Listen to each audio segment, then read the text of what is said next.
Las Vegas Raiders know exactly what they're doing with the #1 overall pick. If you don't think so, you're probably insane. Fernando Mendoza is a nasty quarterback prospect here. I mean, his ability to read defenses at 22 years old, not only that, but his ball placement is some of the best I've seen coming out of the draft in a while.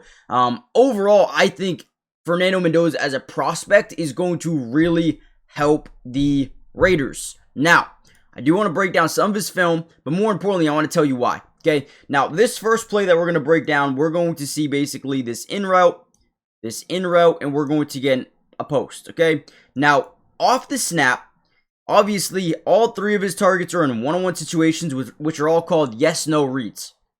So as he drops back, he's making sure this guy doesn't rotate over in this direction and create, a double team. Obviously, he's going to stick to the tight end.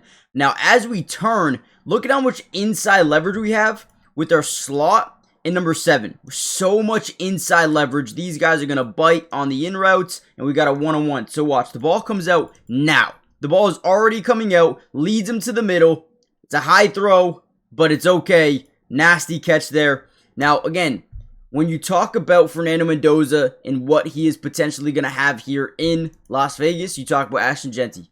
You talk about Brock Bowers, right? You talk about Trey Tucker. Not great. He's a good player. You talk about some of these other players. I mean, what a catch. And they'll probably draft someone. Dante Thornton, Jack Besh. I'm very excited about the future of the Raiders with Fernando Mendoza.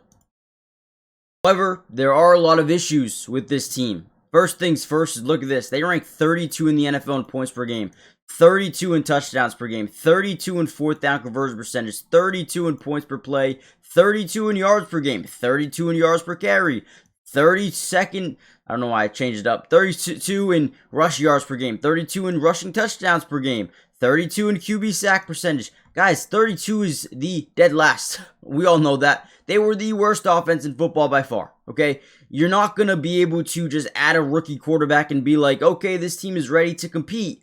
They've got to make sure they make the right hire.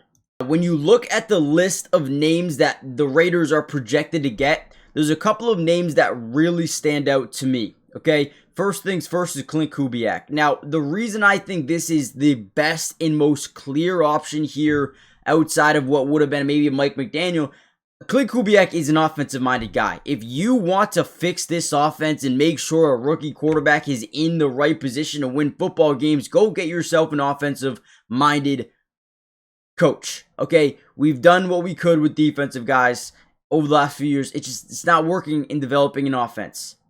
Klint Kubiak can do that. But also, you have some other guys here, right? Davis Webb is another offensive-minded guy. There's rumors saying that Cliff Kingsbury would be his OC if he is hired. Interesting one because he doesn't have head coaching experience in the NFL. But I can see where it's coming from. Another one of those quarterbacks like, Kevin O'Connell, Kellen Moore type of guy could work out. And there's also another guy here. When you look at Mike LaFleur, they really like him as well. I wouldn't hate it. I really would not hate it at all.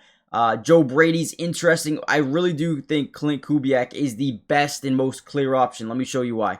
Now, when you take a look at the Seahawks rankings, right? And really quickly, guys, make sure you hit the like button if you want more Raiders updates and videos. Subscribe to the channel, join the family, turn on post notifications. It is free. Let's see if we can get over 500 likes on the video. But when you look at the offense, guys, they're ranking number 2 in the NFL in points per game. Now, I will say their defense is a really big factor that goes into that. But ultimately, 7th in the NFL in yards per game. That's 100 yards more than what the Raiders are doing per game. I mean, that is crazy. 7th in touchdowns per game. Now, listen, they're only ranking 21st when it comes to red zone scoring percentage. But they're still top 10 in touchdowns per game. It just shows they move the ball. They move the ball a ton. Ranking 6th in rushing touchdowns per game. If you want to be a dynamic offense, you have to run the football. You have to establish the run. They rank 7th in rush yards per game, okay? Even though they don't rank high in terms of yards per carry, they still will keep that versatility. I mean, they run the ball 50% of the time. They're a very well-balanced offense, which ultimately helps their unpredictability offensively. They rank number 5 in completion percentage, number 2 in yards per pass. Number 11 in sack percentage, which I think is the most important factor here. Don't allow your quarterback to be pressured and sacked. Before Mike McDonald and his offensive staff and Klint Kubiak came, their offensive line was terrible. And now they're starting to block a little bit better, which I think is huge. I think Kubiak just makes sense for a guy like Fernando Mendoza. NFL playoffs are officially here, and Sleeper is a place where you can potentially over 1,000 extra money. I tend to play it safer than a lot of other people, but you guys can do what you want. But I will say, I have so much fun. I want to show you what I'm putting in. Before I do so, though, take a look at this, right? If you use my promo code DUBS, they're going to give you a 100% match up to $100, which means if you put in $100, they're going to give you $100 to use, right? If you put in 50, they'll give you 50. If you put in 20, right, they'll match it up to $100. Make sure you guys do that if you haven't already done so. But also, here are my picks. We're going to go Matthew Stafford higher than 200 passing yards. Devontae Adams higher than 40 yards. Kyren Williams higher than 40 rushing yards. Listen, the Bears are one of the worst run defenses in football. Kyren Williams is going higher. Trust. Caleb Williams, higher than 175 passing yards. I feel like they might be down in this game. They might have to pass the ball. I think that's doable. And then Rome Odunze, higher than 35.5 receiving yards. That one I'm a little bit iffy about. Who knows if or how much Rome Odunze is going to be. I think he won't be shadowed, but I do think he'll get some good targets. We'll see what happens. Let me know what you guys are doing. And again, use promo code DUBS. You'll get a $100 match on your first deposit. Terms and conditions apply. See Sleeper's terms of use for details. Currently operational in about 25 states, so check out Sleeper today. Now, I will say there are some things he can do a little bit better, but he showcases a ton of just overall potential with his ability to throw the football. Right here, they're going to run an ET, an edge tackle stunt defensively, where this guy reaches point, gets to the inside shoulder, and they stunt this guy around through the A-gap. Works perfectly because they're sliding their line to the left here.